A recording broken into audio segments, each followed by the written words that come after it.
Varicose veins కి సరైన చికిత్స కోసం సంప్రదించండి ఎవిస్ హాస్పిటల్.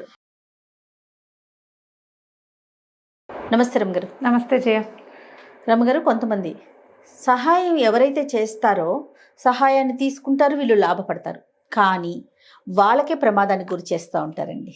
ఇలాంటి నీతి కథలు మనం చాలా వింటూ ఉంటాం. అవును, పిల్లలకి చెప్తూ ఉంటాం, ఎవరైనా మనకి సహాయం చేస్తే జన్మలో మర్చిపోకూడదు.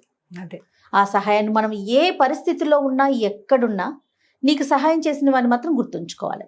ఇలాంటి నీతి కథ ఏదన్నా చెప్పండి రమగారు. చెప్దాం. కృతజ్ఞత చాలా చెడ్డది జయ. నరకంలో కూడా దానికి పెద్ద శిక్షలు ఉంటాయి. ఎన్నిసార్లు కుక్కల్లాగా పుడతారట వాళ్ళు కృతజ్ఞులు. అంటే మనకు సహాయం చేసిన వాళ్ళకి కనుక మనం ఏదన్నా ఇబ్బంది కలిగితే, నీకు సహాయం చేసిన వాడి పేరు చెప్పకపోయినా పర్వాలేదు, వాళ్ళు సహాయం చేశారు అని కొంతమంది చెప్పుకుంటారు, కొంతమంది చెప్పకపోయినా పర్వాలేదు, కానీ నీకు సహాయం చేసిన వాడి పట్ల ద్రోహం తలపెట్టావా నువ్వు, అంతే. ఇక అంతే కదా. చెప్పరాని నరకాలు వస్తాయి వాళ్ళకి. కొన్ని వందల జన్మలు కుక్కలుగాను, నక్కలుగాను, పిల్లులుగాను, పందికొక్కులుగాను అలా పుడతారు.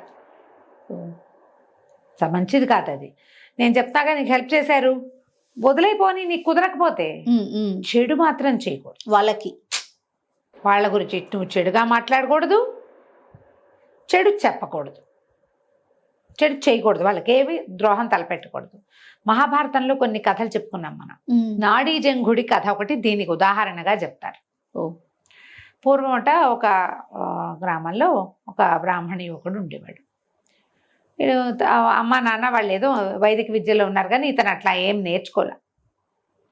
ఆటకాయితనంగా తిరిగేవాడు. లేక పుట్టిన పిల్లల్ని గారాబం చేస్తారు పెద్దవాళ్ళు, మంచి మాటలు చెప్పలేకపోతారు, స్వధర్మ నిధనని చెప్పి నేర్పించలేకపోతారు, ధర్మాన్ని వదిలేశాడు అతను. వాళ్ళతో కలిసి తిరిగేవాడు. మెల్లిగా అతనికి మాంసాహారము అన్నీ అలవాటైనవి. ఏదేదో తిరిగేవాడు, వ్యాపారాల మీద వాటి మీద. వాళ్ళు ఎవరో వ్యాపారాలు చేస్తుంటే ఎక్కడెక్కడికో వెళ్ళేవాడు. మోసాలు, ద్రోహాలు, చిన్న దొంగతనాలకి పాల్పడి మొత్తానికి వాడు ఏమిటంటే కులభ్రష్టుడైపోయాడు. వాడి వాళ్ళతో ఏ సంబంధము లేదు. వాడు ఏ ఊళ్ళో తిరుగుతూ ఎక్కడికో వెళ్ళిపోయాడు. అయితే ఏమైంది, ఒక వ్యాపార నిమిత్తం కొంతమంది స్నేహితులు వెళ్తుంటే వాళ్లతో పాటు అతను ఒక పడవ ప్రయాణం చేసి వెళ్ళాడు. ఆ పడవ పగిలిపోయింది. అందరూ ఎవరి దారిని వాళ్ళు కొట్టుకుపోయారు నీళ్ళకి. ఇతను ఒక ప్రాంతానికి చేరాడు. అప్పటికి 3-4 రోజులుగా ఈ నదిలో, సముద్రంలో కొట్టుకుపోయి ఆహారం లేదు, చాలా దుర్భరమైన పరిస్థితిలో ఉన్నాడు. ఇతను వెళ్ళిన ప్రాంతంలో దీని మీద ఏమంటారు, ఒక చిన్న ద్వీపం లాంటి దాని మీద పెద్ద వటవృక్షం ఉందట, చాలా పెద్దది.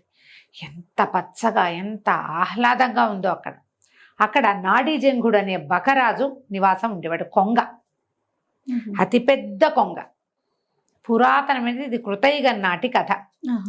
ఈ బకరాజుకి విధాతతో స్నేహం, బ్రహ్మదేవుడికి స్నేహితుడు. అబ్బా, అద్భుతమైన ధర్మాన్ని నిర్వర్తించే రకం అతను.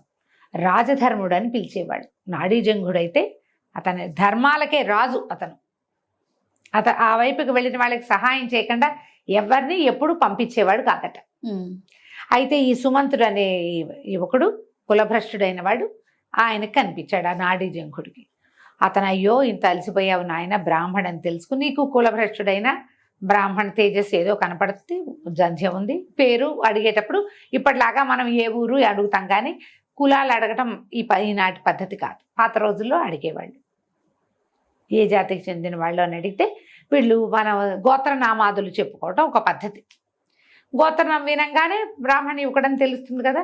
ఆయన తీసుకొచ్చి తన పెద్ద పెద్ద రెక్కలతోటి బాగా విసిరి అతని శ్రమ అంతా పోగొట్టి చక్కటి పళ్ళు గిళ్ళు ఆహారంగా ఇచ్చి సంతోషంగా తన దగ్గర అట్టు పెట్టుకుని రాత్రి ఉంచుకున్నాడు. మర్నాడు పొద్దున ఏమన్నాడంటే, నాయనా, నేను నీకు ఆహారాన్ని ఇవ్వగలిగా, అలసట తీర్చగలిగాను. బాగా ముందుకు నడిచి వెళ్తే మధువ్రజం అనే ఒక పట్టణం ఉంది. దాని రాజైన విరూపాక్షుడు రాక్షసుడు, కానీ నాకు అత్యంత ప్రీతిపాత్రమైన స్నేహితుడు. అతనికి బ్రాహ్మణ భక్తి ఎక్కువ, బ్రహ్మదేవుని పూజిస్తాడు. నువ్వు అక్కడికి వెళ్తే నీకు కావలసిన ధన సహాయం చేస్తాడు. అది తీసుకుని ఇంటికి వెళ్ళి నీ జీవితాన్ని నువ్వు గడుపుకుందువు కానీ, ఓకే అని చెప్పేసరికల్లా ఈ సుమంతుడు సరేనని ఆ మధువ్రజానికి వెళ్ళాడు. వెళ్తే రాక్షసులు ఎవరు నాడీజంఘుడి దగ్గర నుంచి వచ్చాడని ఈ సైనికులు వాళ్ళు తీసుకుపోయి రాజుగారి దగ్గర ప్రవేశపెట్టారు. అతను మహాధర్మపరుడు. ఆ విరూపాక్షుడు దానపరుడు, వ్యక్తిని చూడంగానే గుర్తుపట్టే రకం వాడు. నాడీజంగుడు మనుషుల్ని మాత్రమే గుర్తిస్తాడు. వాడి కులభ్రష్టత్వము, వాడి దుర్మార్గత్వము నాడీజంగుడికి అక్కర్లా, అంత అద్భుతమైన వాడు. ఇతను అట్లాంటి వాడు కాదు. ఈయనకి దానపరుడు, ధర్మపరుడే, కానీ వ్యక్తుల్లో ఉన్న ఆ దుర్బుద్ధుల్ని వాటిని ఇతను కనిపెట్టగలడు. ఈయనకి నచ్చల అతను. వీడు కులభ్రష్టుడని, పద్ధతి లేనివాడని, సరిగ్గా లేడని ఆయనకు అర్థమైంది. అర్థమైనా కూడా నాడీజంగుడు పంపించాడు. రాజధర్ముడు ఊరికే పంపడు కాబట్టి ఏదైనా ఇవ్వాలని భావించి ఏం చేశాడు, కొంత ధనము అవి ఇప్పించాడు. ఆ పూట ఏదో చిన్న ఆతిథ్యం అన్యమనస్కంగానే, ఆసక్తితోటి, బ్రాహ్మణ సేవ నిరతితోటి చెయ్యల. ఆయన పంపాడు, ఇతను ఒకడు వచ్చాడు ఇవ్వాలి అన్నట్టుగా ఏదో మోయగలిగినంత, అంటే అలా అనకూడదు, మోయలేనంత ధనరాశులు ఇచ్చి సాగనంపాడు. సాగనంపితే ఈ మధువ్రజం నుంచి మళ్ళీ ఇతను స్వగ్రామానికి వెళ్ళాలంటే నాడీజంగుడున్న ఆ మర్రి చెట్టు దగ్గరికే రావాలి. అక్కడికి వచ్చాడు. వస్తే అక్కడ వాళ్ళు ఏదో ఆహారం అది శుభ్రంగా తిన్నాడు. వచ్చాడు ఇక్కడికి. వచ్చిన తర్వాత ఈయన కూడా నాడీజంగుడు కూడా అతన్ని ఆదరించాడు. ఈ రాత్రికి నిద్ర చేసి రేపు వెళ్ళొచ్చు అని. ఇతను ఏమనుకున్నాడు, ఇక్కడి నుంచి నేను ప్రయాణం ఏ విధంగా చేసినా 5-6 రోజులు పడుతుంది. ఆహారం దొరుకుతుందో దొరకదో. ఈ కొంగ మంచి బలంగా ఉంది, ఓకే, కండబట్టి ఉంది కదా, కొంగను చంపేసి మాంసం పట్టుకెళ్దాం అనుకున్నాడు. చూసారా, తనకి ముందు 2 రోజుల ముందు చచ్చేందుకు సిద్ధంగా ఉన్న తనకి ఆహారం పెట్టి, రెక్కలతో వీవన విసిరి, పళ్ళు పెట్టి, పడుకోబెట్టి, మనిషిని చేసి నిన్ను బతికించి నీకు ధనం సంపాదించుకునే మార్గం చెప్పిన వాడిని నువ్వేం చేయాలి? కొంగని కొంగగానే చూశాడు. ఏం చేశాడు, చంపేశాడు. రెక్కలు అవి అన్నీ తీసేసి మాంసాన్ని పోసిన పెద్ద కొంగ మాంసాన్ని ఒక మూటలాగా కట్టుకుని దాన్ని భుజాన్ని వేసుకుని ఈ ధనపు రాసుల్ని కూడా మోసుకుంటూ వెళ్ళిపోయాడు. ఇక్కడ వీళ్ళకి ఏం అలవాటు, నాడీజంగుడి దగ్గర నుంచి ఎవరైనా గెస్ట్ వస్తే వచ్చినట్టు మధువ్రజానికి, లేకపోతే 2 రోజులైతే నాడీజంగుడే వస్తాడు. ఓహో, కబుర్లు చెప్పుకుంటారు, సాయంకాలాలు కాసేపు వచ్చేవాడు. వీడు బయలుదేరి వెళ్ళిపోయాడు. ఈ నాడీజంగుడిని చూసి 2 రోజులైంది. ఏమిరు మనిషి రాలేదు, ఎవరు రాలా ఆ పక్క నుంచి, కనీసం కొంగ పిచ్చిక అయినా వస్తాయి, నాడీజంగుడు రాలేదు అని ఆయనకి ఏదో అపశకునంగా అనిపించడం మొదలుపెట్టింది విరూపాక్షుడికి. కొంతమంది చారుల్ని పంపించాడు. భటుల్ని, నాడీజంగుడి కుశలం కనుక్కురండి, ఇక్కడి నుంచి అక్కడి నుంచి రోజు కబుర్లు వస్తూనే ఉంటాయి. ఏమీ రాబోయేసరికి ఆయనకు అనుమానం వచ్చింది. భటులు వచ్చేసరికల్లా వటవృక్షం బోసిపోయింది, రెక్కలు అవి తెగి కనపడుతున్నాయి, అక్కడ ఇక్కడ ఈకలు కనపడుతున్నాయి, నెత్తురుంది.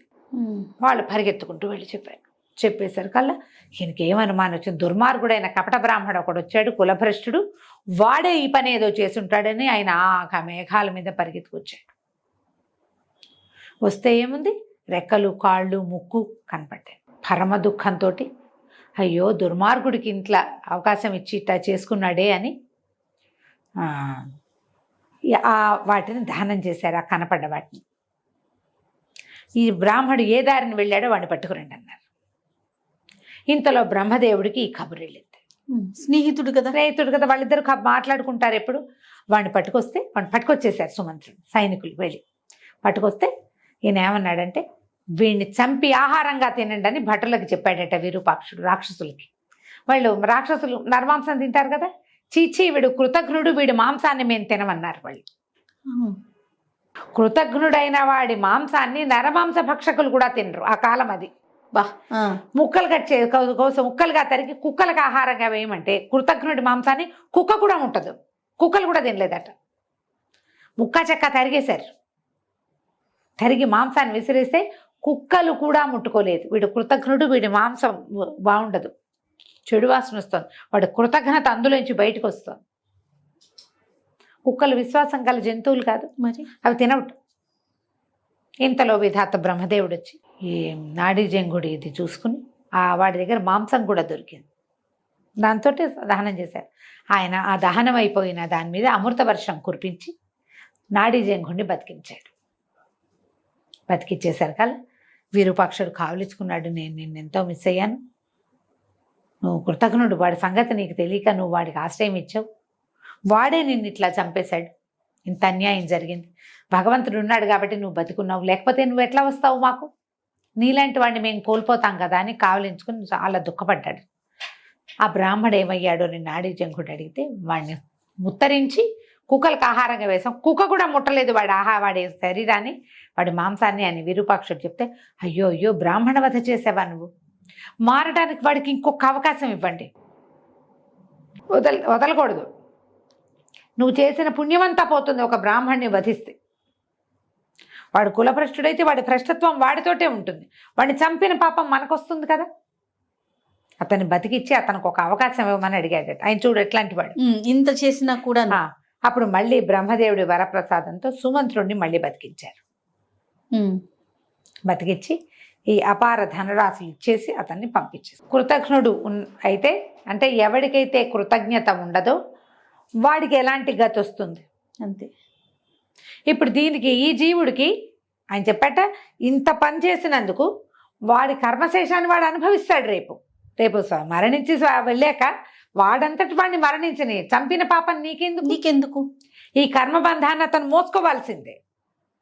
అతను చేసిన చాలా రకాల దుష్కర్మలు, కులభ్రష్టత్వము, స్వధర్మ నిధనం చేయకపోవటము తో పాటు వాటన్నిటితో పాటుగా నాడీ జంగుణ్ణి సంహరించింది, ఆ పాపాన్ని కూడా వాడు మోసుకుంటాడు. కానీ వాడిని చంపిన పాపాన్ని నువ్వు మోయొద్దు అని చెప్పి అతన్ని బతికించి కాలక్రమం ఏ రకంగా అయితే అది అయిపోతుంది అని చెప్పి డబ్బిచ్చి పంపించేశాను. ఇలాంటి కథలు మహాభారతంలో ఎన్ని ఉంటాయో జయ. ఎంత బాగుంది రమ్మగారు కదా, చాలా విశేషమైన కథ. ఎప్పుడూ కూడా మనుషుల బేసిక్ ధర్మం ఏంటంటే కృతజ్ఞత. అది లేకపోతే మనిషి కాదు, అంతే. జీవించి ఉన్నా వేస్టే వాళ్ళు, వ్యర్థం కదా. నేను చెప్పాను, నువ్వు సహాయం చేసిన వాడికి తిరిగా సహాయం చేయలేకపోయినా ఏం పర్వాలేదు, చెడు చెయ్యకు, చెడు అనకు, అంతే. అది పాపం నీ వెంట పడుతుంది. తప్పులు ఎప్పుడు వెంట పడతాయి కదా జయ, 100% అండి. ఎప్పుడు మన నీడ మన వెన్నంటే ఉంటుంది. ఇది కూడా అంతే, నీడలాగా పడిపోతుంది మన వెనకాల. అందుకని ఆ పని మాత్రం చేయి. చాలా బాగుంది రమ్మగారు, అద్భుతంగా ఉంది. నమస్తే అండి. నమస్తే జయ.